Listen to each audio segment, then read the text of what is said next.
Hey, what is up, guys, and welcome back to the channel. Yes, you have seen correctly. It's not a dream.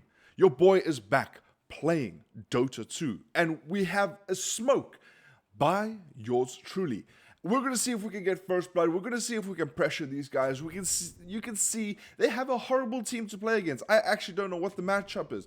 Now, putting a ward right there by the bounty rune. I used Ignite to slow down this Underlord, but he uses a Pit of Malice to just stop all three of us in our tracks so we don't pursue anymore. Now, going to the lane, we're up against the Slark. We're up against the Underlord. I don't know this matchup. Is it good? It's probably not, because the Slark is taking a heck of a lot of damage, even though he counters myself and the Bristleback. So, you know what? We're winning this lane essentially because the Slark is just not able to farm a lot. You can see he's always under pressure. I'm constantly using Ignite just to keep him low.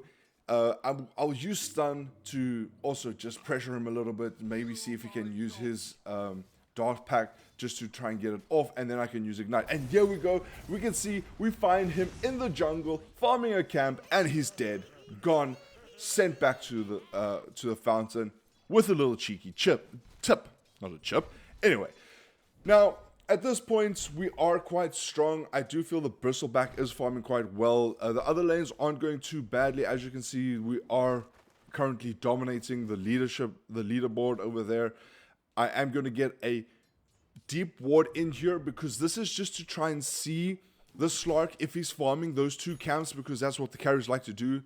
And they tend to do when we are playing on the dire side. You do farm these two camps, especially if the lane isn't going too well. I do also block that soft camp at the top there, making sure that when he does farm it, he's not able to sit and able to get anything. But now you can see at the bottom of my screen, you can see Slark is busy hiding in the trees. It's like he's having a damn tea party there. He's sitting around chatting with some friends. You know, maybe he's forgotten that he's actually playing Dota, but anyway, he's back in it. He's now here. We have resumed the game. We're going to see if we can take down the Slark using Ignite, using my stun, trying to see if this is it. But the Slark had a massive one charge. Now using Bloodlust onto our Bristleback, and it's going to be me. It looks like it's going to be me. I'm just trying my best, but I get clipped by that Firestorm, and I end up going down. It's my first life that I have fed to this enemy team. Now, watching from the trees, seeing how the Slark is about to go into my Bristleback, I'm about to help him. You know, use Ignite. He does mess up that Dart Pack, but he does have ulti, so that means he isn't going to take much damage here. I have the Underlord that dropped down a great Pit of Malice onto me, so I need to back up, realizing at this point that I'm not going to be able to outrun them. I'm most likely going to die, so I'm going to waste their time a little. I'm just going to give them something to chase, see if I can create a little bit of space, as, you know, trying my very best. Our Bristleback is kind of free farming at this point. He is very strong, so I'm going to gank the other lanes. I'm not going to worry too much about him, because the other lanes seem to be struggling just ever so slightly. The Snapfire also does gank over here, gets hooked by the Pudge, but ends up getting out. Now Scatterblast onto the OD, going to try and stun him up, and Ignite is ready. There we go, we ignite the OD and the Pudge, but then I get hooked. But the Pudge doesn't have any backup, and he is not able to kill me, and with the clip of a Scatterblast, he ends up falling. Now again, going back to the bottom lane, I was farming mid just because there was no one there. There's a big fight over here. Slark has decided to join, ruptured from the Bloodseeker, ends up killing him. Snapfire does go down, but there is so far a 2-for-1 trade. Now focusing our attention onto this OD, Bloodlust again onto this Bloodseeker. He is so fast you could swear he's the Flash, but it's not. It is just the Bloodseeker. He ends up killing the Underlord. He gets banished by the OD, and with Ignite and a stun, the OD goes down. Perfect game. Now, we haven't really spoken much about itemization, and I went for mana boots because we are going to need a bit of mana. Our Bristleback actually went down to Pudge in the top lane, which was quite surprising.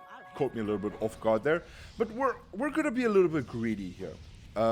Now, my build for this Ogre was quite out there. Okay, it was a very greedy build because you can see at the moment I am bottom of the network, but it does change drastically. While there's a massive fight over here, we get a 3-for-1 trade. We're gonna add in the bristleback as collateral, right? So we've got a 3-for-1 trade at this point. Now focusing this tier 1 tower mid, making sure that we can just open up this map a little, because it does feel like we aren't able to pressure them enough. So opening up this map does help us out a little bit here. Now getting the ignite onto the OD and getting a nice stun. We've got Mortimer's Kisses raining in from above, but with the banishment, the OD is not able to go down, and there with one just swing of the club, OD does go down. At this point, I'm thinking, it's not looking good. I'm gonna get out of here. Snapfire is about to go down, but look at the turnaround. The Bristle decides to actually join us in the team fight, and he's got Ads. This is a great thing. I do use Bloodlust onto the Bristleback. I go down, but he is part of the cleanup crew. I do have Midas. We have TP boost from the Bloodseeker. The Bloodseeker decides to join in on this fight. Stun up by the Earth Spirit, but he is ruptured. Not Earth Spirit, Earth Shaker. He is ruptured and he ends up going down, and they are going to chase this Slark, but Slark is quite elusive, so he ends up just getting out there. Now, unfortunately, our Bloodseeker does go down. I am currently de-warding.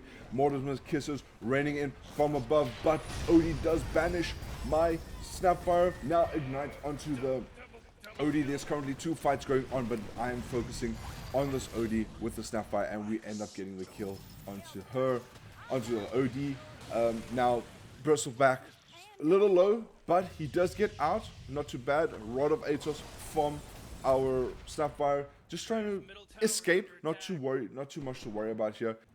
But these guys are hungry for the Snapfire. Snapfire does try to use her cookie to get out there, but with the blink in from the Earthshaker and the pounce from the Slog, the Snapfire is not looking very good.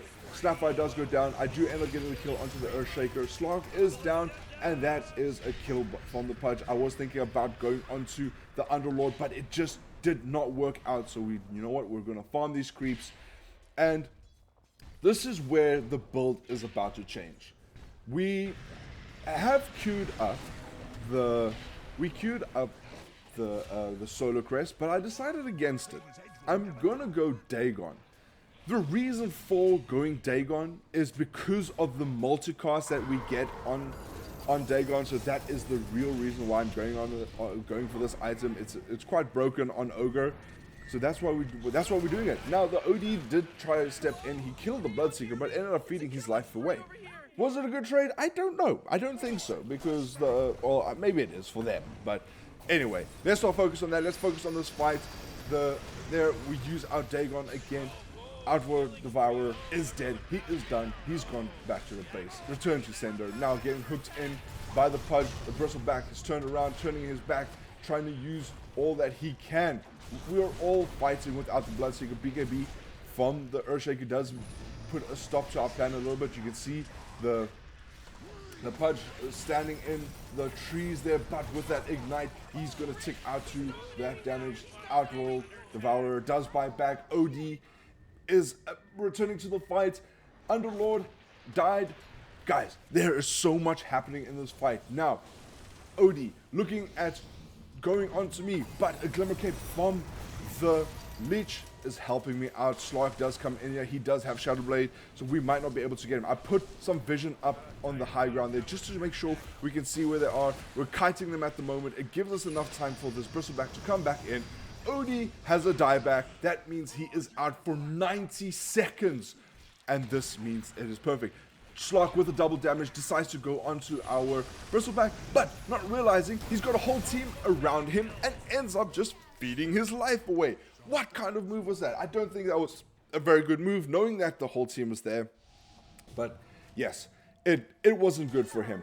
Now, a big team fight, a hook from the Pudge means that our Lich is down. Slark is trying to go onto Snapfire, uses his ulti, but it's a little lackluster. You can see there with a massive little shredder and a Dagon, we can see that we have cleaned up very nicely. We traded 1 for 3. Now, after a big team fight, they ended up getting 3 kills on us. They decided to still chase. Leech sucks in this Outlaw Devourer, but gets hooked from the Pudge. Great ulti from the Leech. I have been banished, but it means nothing. Look at my HP. I've got a level 5 Dagon. I've got a heart. They're not able to kill me. Odie is dead. Now, focusing the attention onto this Pudge. He's killing himself with his rot. What is he doing? But anyway, I ignite him. I fire blast him. I'm unstoppable. There we go. So this is what I was saying. The build is a little strange. You can see Dagon 5, heart, and now I'm going to go Aether Lens. This is where I didn't know what to go for, because I got my level 25 talent is a 17% chance on a fire blast when attacking. So I went Moonshot, and you're going to see here, the Slug isn't able to do anything. He tries to fight me. He's trying to 1v1 me, but he can't. He's getting absolutely destroyed. This is a massive fight, a buyback from the Earthshaker. Earthshaker does blink in, but does he have ulti? He doesn't, and it's a team wipe. What a game, what a turnaround, and this is what we've done. This is the build that we go, and I wave to them. A little cheeky wave. You know what? GG, well played. Great game. That was my build. First Dota game back in about a month, so I'm happy with it. Let me know what you think of this video, guys. Let me know if you want more Dota videos. But anyway, that is it. Thank you so much for watching. You know what to do. Like, subscribe. Also, go to MetalPlays08 on Twitch, and I'll see you all later. Peace.